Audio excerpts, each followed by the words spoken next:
Un fuerte saludo y una bienvenida a esta conferencia de agentes antiparkinsonianos que vamos a estar exponiendo en el día de hoy. Los expositores van a ser el doctor Adrián Santana, la doctora Laura Suazo, quien le habla, y la doctora Liliani Hernández. Espero lo disfruten.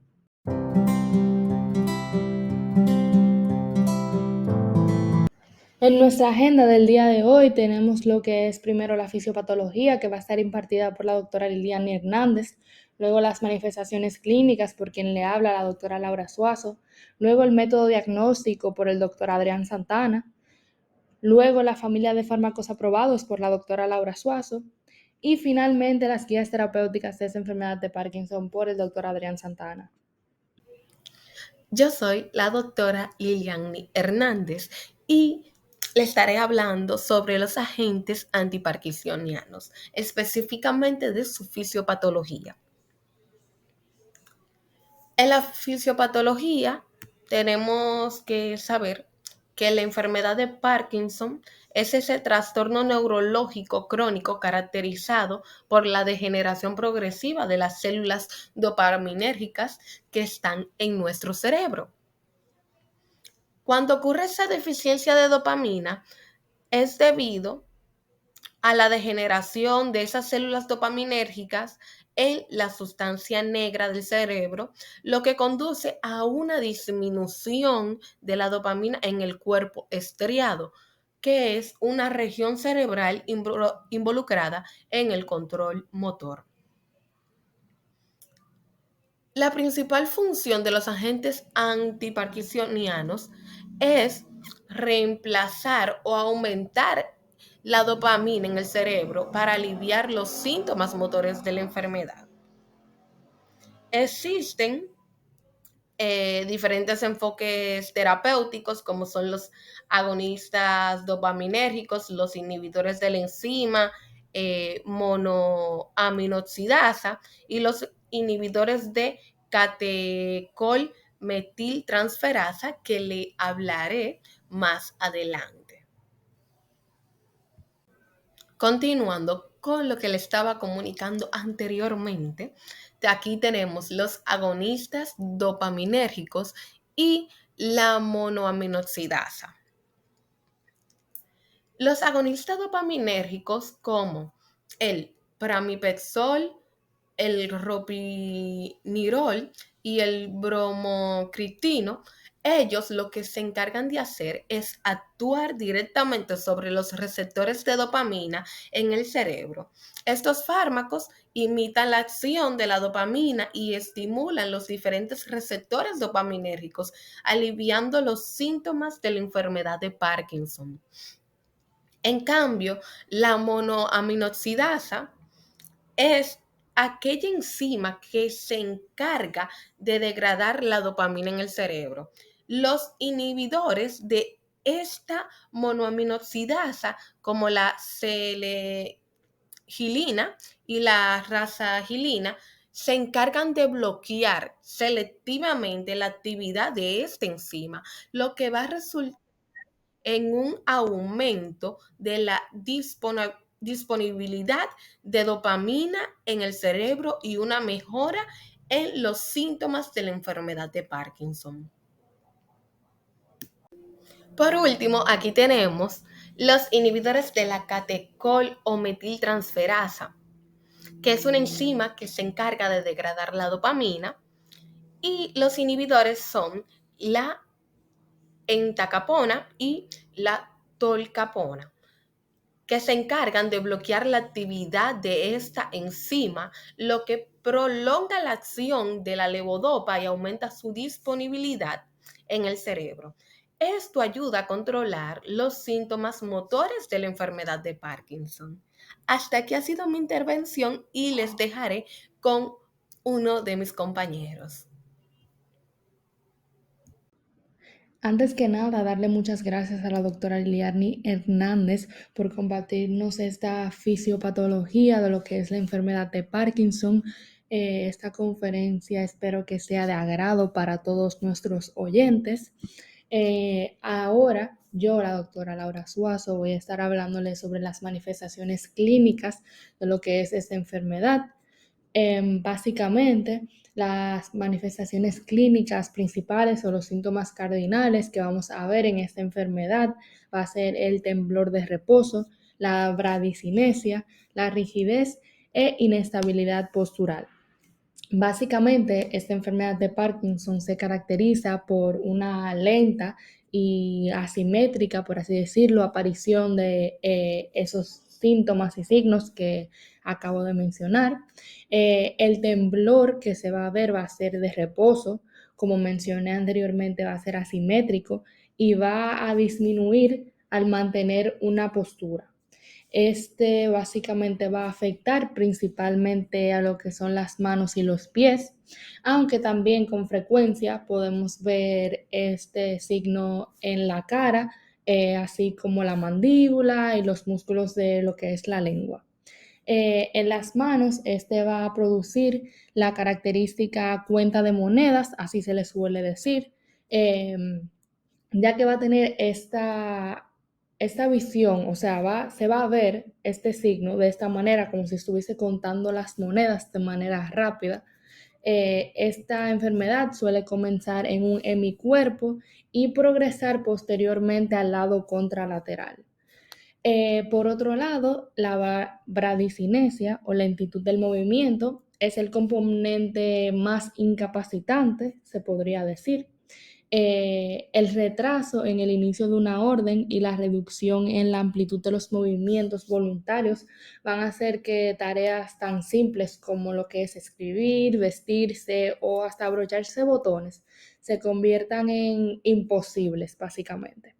Esta también origina dificultad para pasear, para girarse en la cama, va a haber una pérdida de la destreza manual que conduce, perdón, a lo que es la micrografía.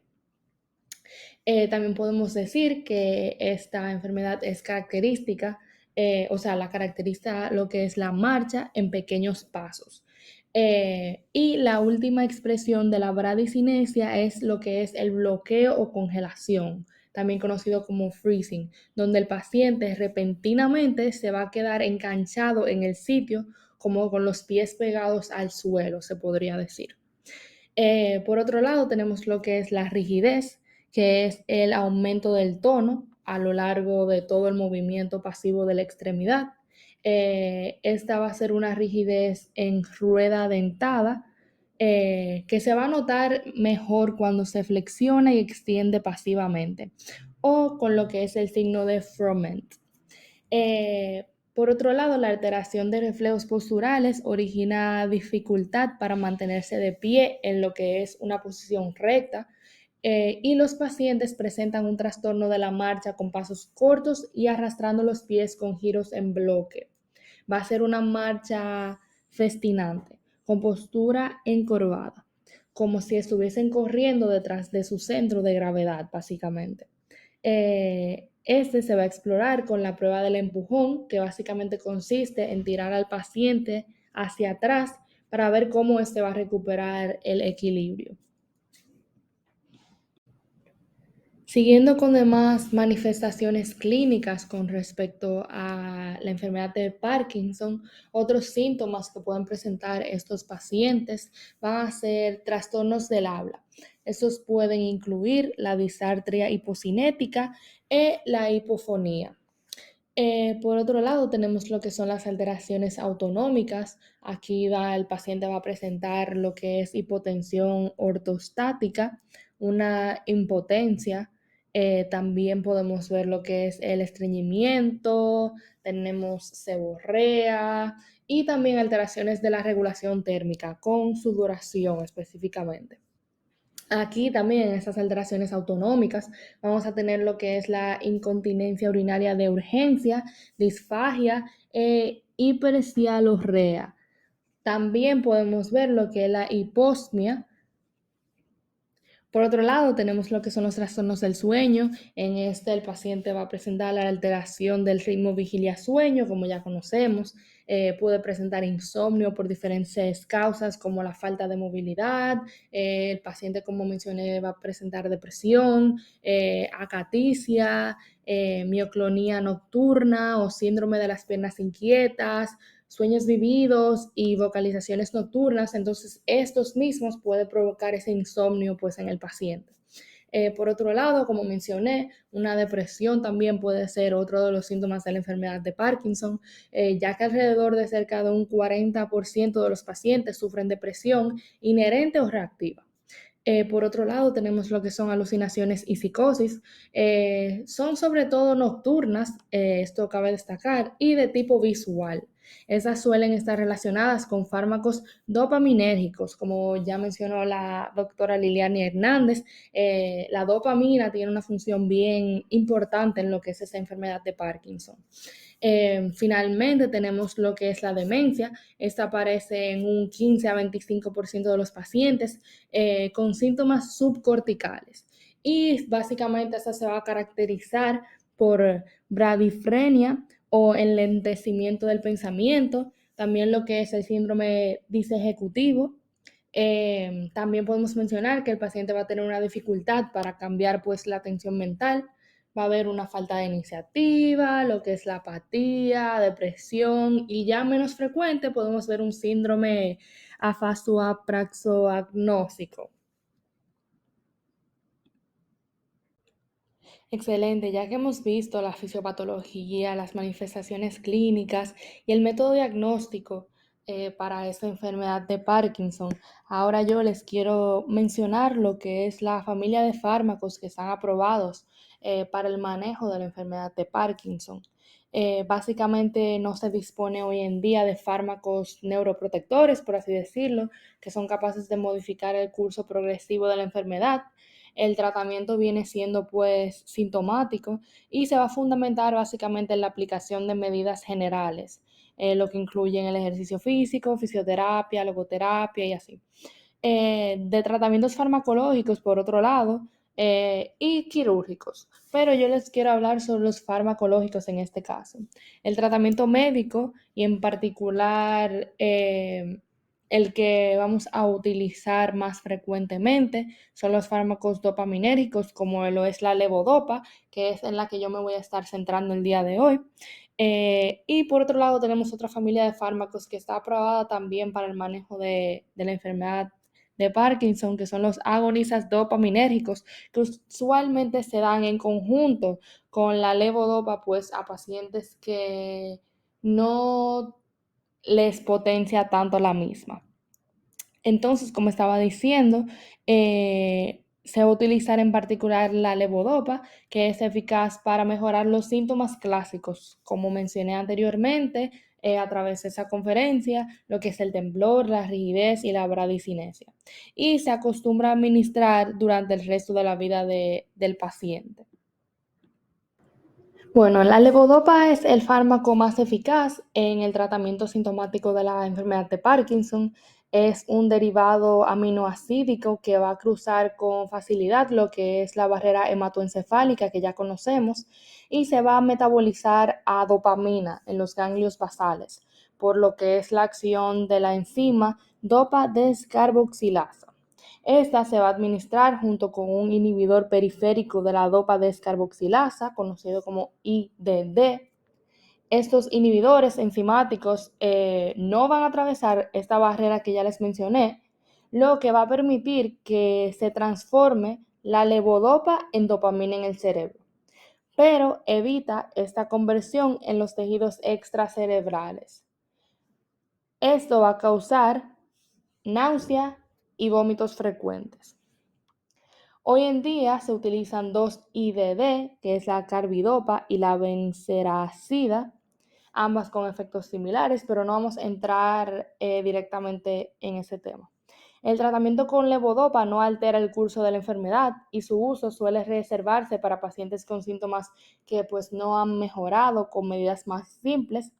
Se considera que la dosis diaria óptima es la dosis mínima, que es capaz de producir una mejoría funcional moderada sin pretender eliminar toda la constelación sintomática parkinsoniana. Básicamente, este tratamiento va a mejorar lo que es los síntomas de temblor, son susceptibles de mejorar, pero en general el síntoma que mejor responde es la bradicinesia.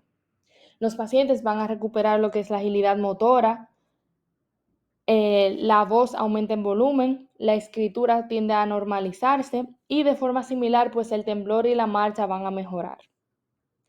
La mejoría inicial obtenida con levodopa puede ser catalogada como insuficiente en 1 a 5 de los pacientes, modesta en 1 a 5 pacientes o moderada en 2 a 5 pacientes.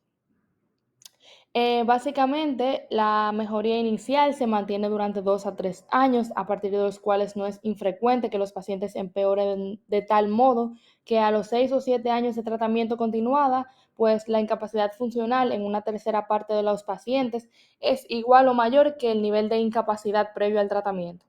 Tenemos entre los efectos secundarios más comunes dos tipos, que es el fenómeno wearing off y el fenómeno on.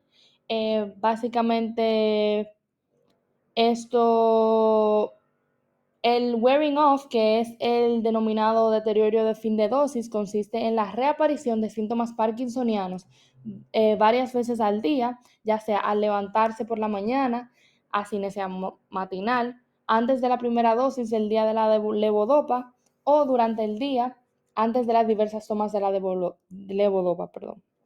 Así, en pacientes con deterioro de fin de dosis, alternan periodos de relativa buen control del parkinsonismo, que son los periodos ON, con otros en los que los síntomas reaparecen con intensidad variable, que son los periodos OFF, y van a coincidir con tasas bajas de levodopa en sangre. En algunos pacientes, aproximadamente en un 10%, esas fluctuaciones ocurren de manera súbita y errática y son totalmente imprevisibles, que es el fenómeno on-off. Es frecuente que los off se asocien a síntomas como ansiedad, depresión, lo que es dolor o malestar abdominal. Em, bueno, yo soy Adrián Santana y hablaré sobre los métodos diagnósticos de la enfermedad de Parkinson. El diagnóstico de la enfermedad de Parkinson se basa principalmente en lo que es la evaluación clínica del paciente, en la cual se tienen en cuenta los signos y síntomas característicos de esta enfermedad. Realmente no existe una prueba como uniforme que confirme definitivamente el diagnóstico de la enfermedad de Parkinson, por lo que la mayoría de los médicos utilizan una combinación de métodos para llegar a una conclusión.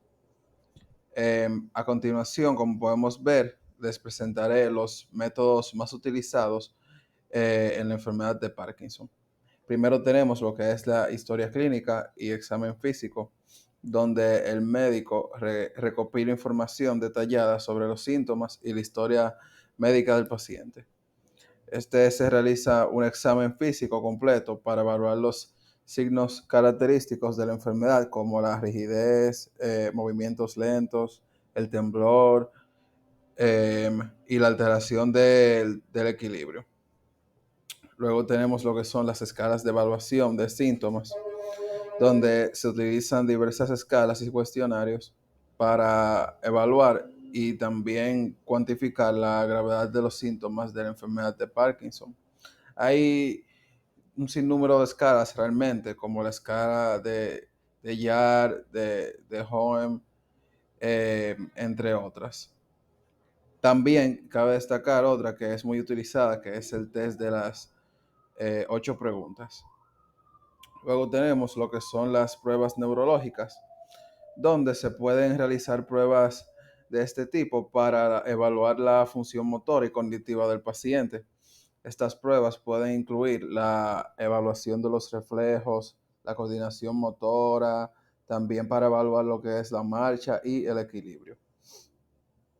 Em, Tenemos lo que son las imágenes cerebrales, en donde en algunos casos se pueden realizar pruebas de neuroimagen, como lo que son las resonancias magnéticas o las tomografías por emisión de positrones, que esto se utiliza básicamente para descartar otro tipo de enfermedades que pueda presentar síntomas similares a esta enfermedad y también para evaluar la función y estructura del cerebro.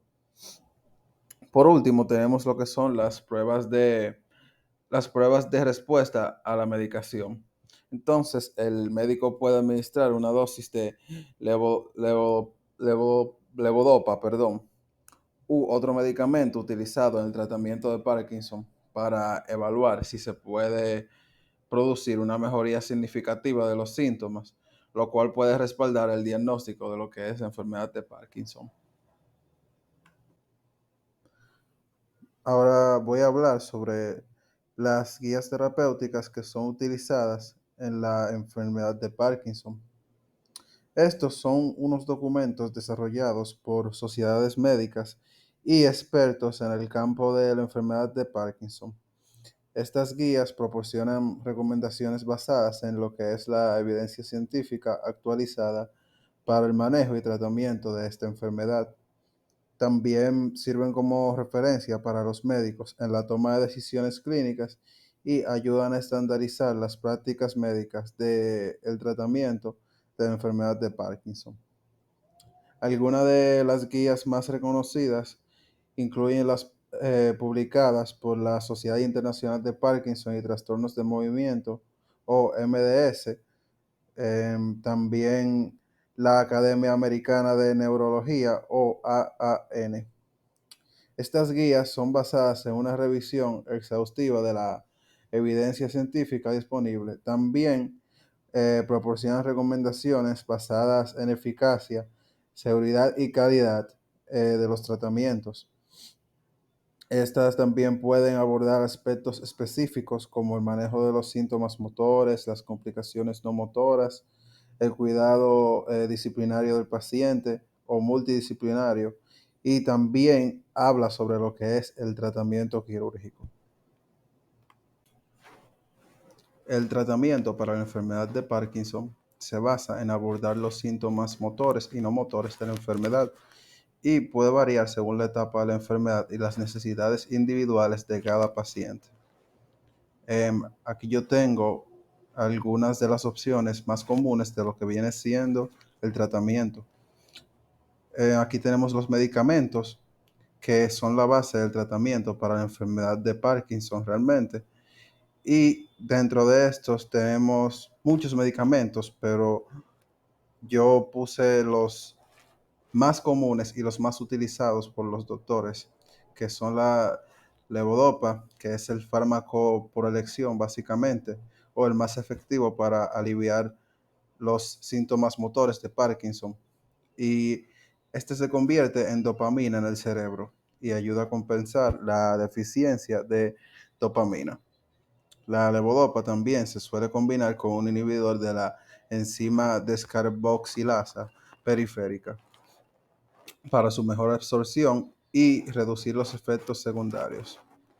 Tenemos también como medicamento agonistas dopaminérgicos, que estos medicamentos como la pramipexol y ropinirol estimulan directamente los receptores de dopamina en el cerebro, y estos pueden usarse como monoterapia en etapas tempranas o en combinación con levodopa en etapas más avanzadas de la enfermedad. Em, Luego tenemos los anticolinérgicos, que estos medicamentos como la triexifenidilo bloquean la acción del neurotransmisor acetilcolina y pueden ayudar a controlar los temblores y la rigidez muscular en algunos casos. Luego tenemos la terapia física o terapia ocupacional, donde este puede ayudar a mejorar la fuerza muscular, la flexibilidad y el equilibrio del paciente, así como a mantener su movilidad. La terapia física puede abordar las dificultades en las actividades de la vida diaria y recomendar adaptaciones y ayudas técnicas para mejorar lo que es la independencia móvil o física. También tenemos lo que es la terapia del habla o del lenguaje, que debido a que esta enfermedad puede afectar la voz, el habla y la deglución. Esta terapia puede ayudar a mejorar la articulación, fluidez verbal y las dificultades de deglución. Y por último, y no menos importante, como método de tratamiento tenemos lo que es la cirugía, que en casos avanzados ya de la enfermedad de Parkinson, que no responden adecuadamente a la medicación, se puede considerar lo que es la cirugía.